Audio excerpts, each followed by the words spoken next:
Hindi pa man lubusang sumisikat ang araw, pero hito na ulit si Bukyo.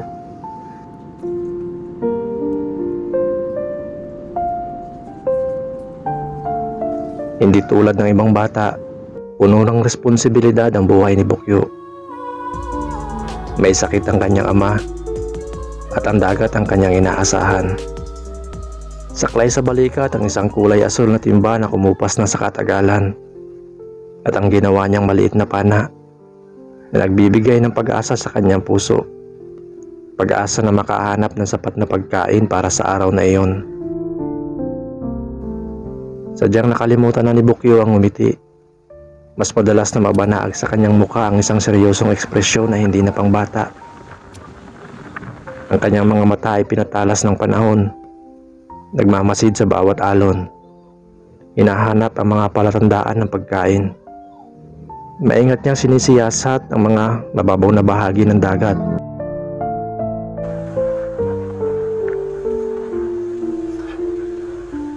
Hinahanap ang mga shell na nagtatago sa bato.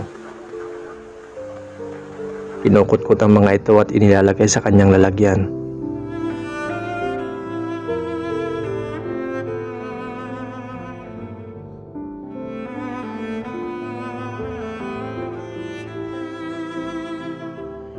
Mapalad na si Bukyo kung makahuli siya ng alimasag na nagtatago sa buhangin. Palibasa hinubog na ng panahon. Alam na alam ni Bukyo kung paano ipagtatanggol ang kanyang sarili sa panganib ng dagat.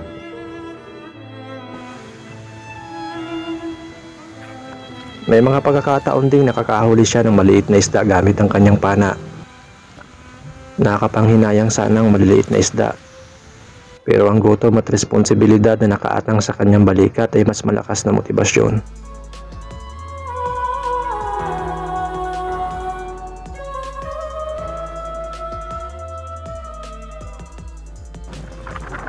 Ang bawat shell, alimango, isda, gaano man ito kaliit ay magbibigay ng pag-asa para magpatuloy si Bukyo sa buhay at gawin ito araw-araw.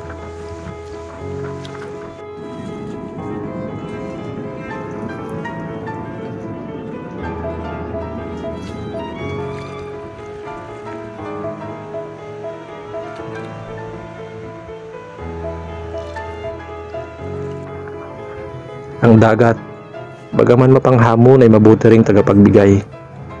At si Bukyo, sa kabila ng kanyang edad, ay isang matapang at masipag na tagapaglaan. Kaya dala ng paghanga at pagkamausisa ay sumama ako sa bahay ni Bukyo. Gusto ko pang makilala ng higit si Bukyo. At sa aking pagsama sa kanila, marami pa akong natuklasan.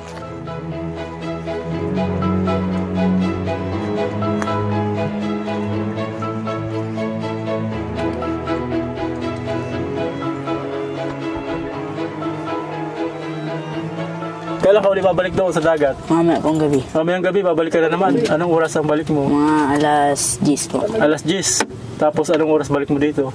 Mga alauna. Ayun, mga kawald. Ganun ang buhay ni Bukyo, mga kawald. Halos, nung una namin siyang tanungin, halos napansin namin, halos walang tulog. Lagi siyang umaalis habang malaki ang hibas. Kasi kabilugan niya ng buwan, mga kawald. Malaki hibas, mas marami siya makukuha ang shell at pwede siya makakuha ng alimango. Ibig sabihin pala, Bukyo, basta't may hibas ang dagat, nandun ka sa dagat. Araw-gabi. Sa araw, saka sa gabi. Buti, kinakaya pa naman ang katawan mo. Di ka naman napupuyat. Hindi Kaya naman. mukhang yan yung isang dahilan kaya medyo maputla ka. Think ko kasi medyo maputla ka kasi baka naman nakukulangan ka sa tulog. Pero yun talaga, mga kawal, kasi sa ngayon si Bukyo yung pinakang naghahanap buhay sa kanilang pamilya dahil sa may sakit niyang kapatid at tatay. Kaya napakasipag talaga nito ni Bukyo. Hindi ka pala ngayon nag-aaral, Bukyo? Hindi po. Anong grade lang natapos mo? Ito. Grade 2? Pero marunong ka magsulat at magbasa? Marunong. So ngayon talaga, Bukyo, ikaw talaga ay madalas naghahanap buhay sa inyo. Lahat, pag walang ginagawa. Pati daw construction. Pati construction. Pagbabagage. Pagkatabas, nagtatabas ka din. Tabas. Lahat pala nagiging trabaho mo na, Bukyo. So, sanay ka na talaga sa puyat. Sanay na. Tulog pa. Ano Buyok, itong ganitong trabaho mo, madali ba para sa'yo? Mahirap din. Mahirap-hirap. Mahirap din. Minsan ba sumasakit na rin yung katawan mo? Anong pinaka nararamdaman mo kapag sunod-sunod yung gawa, sunod-sunod yung balik mo sa dagat? Ang sakit ko yung katawan. Masakit? Naisip mo rin ba magpahinga? Anong ginagawa mo pag masakit na? Napahinga po ako. Napapahinga mga ilang araw? Dalawa po. Dalawang araw. Tapos pag wala na, balik na naman. Balik naman po. Ayun, tuloy-tuloy na yun. Sanay ka na rin talaga, para matulungan mo itong mo, tatay mo sa kapatid mo. Ayan. Saka yung kuya mo may sakit. Anong nararamdaman mo dahil ikaw yung pinaka nabubuhay ngayon sa pamilya mo? Anong nararamdaman mo? Wala po. Wala ka naman bang sinisisi? Wala po. Pero masaya ka naman na at least nasusurvive mo yung pamilya mo. Masaya ka naman. Ayan, yun ang pinakamahalaga. Yung ibang bata kasi pag ganyan yung sitwasyon, maraming sinisisi, Tapos parang maraming hinanakit. Pero ikaw, mukhang yung nakikita mong nasusuportahan mo yung pamilya mo ay okay na sa'yo, masaya ka na doon. Ayun. Kahanga-hanga yung Bukyo, totoo. Nakita ko yung sakripisyo mo, kasipagan mo, at determinasyon mo na suportahan yung pamilya mo. Bihira yung ganong bata na sa edad mo ay ganon na yung ginagawa. Kaya sana di ka magbago, Bukyo. At sana, ayun, magtagumpay ka sa hinaharap kung ano pa man yung mga pangarap mo sa buhay. Marating mo sana. At yan, sana yung mga pamilya mo, masuportahan mo ng tuloy-tuloy. Mahirap lang, Bukyo, pag nagkasakit ka, kasi lagi kang puyat. Lagi kang puyat. Saka, ayan, lagi kang puyat, pagod, yung pwede ka na rin magkasakit. So yung paa mo, nagkakaganyan na, susugat-sugat. So meron ka bang mga gamit na kulang pa sa iyo, Bukyo, sa mga pagtrabaho, hanap buhay mo? LED. Ha? Ilaw. Ilaw, flashlight. Ayun. Saan, yung paggabi siya ka, nangihiram ka lang? Anong mga gamit ang wala sa iyo? Yung spot lang po. Tapos yung lang. battery ng motor. Battery? Battery?